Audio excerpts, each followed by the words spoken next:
President Moon addressed the Russian parliament on Thursday, the first for a South Korean president. In his speech, he said cooperation with Russia is the key for peace on the Korean Peninsula, as well as future economic opportunities in the Eurasian region. Our Blue House correspondent Hwang Hojun brings us this report.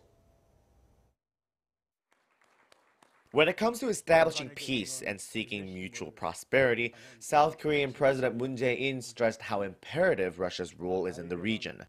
나는 한국과 러시아의 협력이 한반도 평화와 동북아 번영의 주춧돌이라고 생각하며 그동안 진심으로 노력해 왔습니다. President Moon said the bilateral relationship between Seoul and Moscow is the key to open the gates of Eurasia, which the South Korean leader called a land of great opportunity. 유라시아가 가진 무궁무진한 가능성을 우리의 우정으로 활짝 열 수 있다고 믿습니다. The comments were made as President Moon made history, delivering a speech at the State Duma, the lower house of Russia's Federal Assembly on Thursday, becoming the first South Korean president ever to do so. During the speech, President Moon noted his Russian counterpart's vision of an era of peace and co-prosperity among Eurasian nations, or the, quote, New East policy, is in sync with his own, quote, New Northern policy, the Moon administration's key diplomatic policy to expand South Korea's diplomatic and economic horizons with its Eurasian neighbors.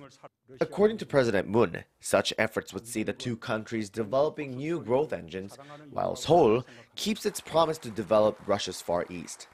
President Moon said the Korean people's desire for peace and prosperity is not limited to the Korean Peninsula, but involves all of Northeast Asia.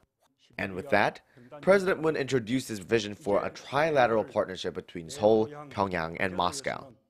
한반도의 평화 체제가 구축되며 남북 경제 협력이 본격화될 것이며 러시아와의 삼각 협력으로 확대될 것입니다.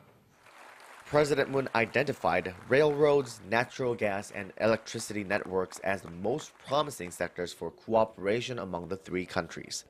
Hwang Hojun, Arirang News.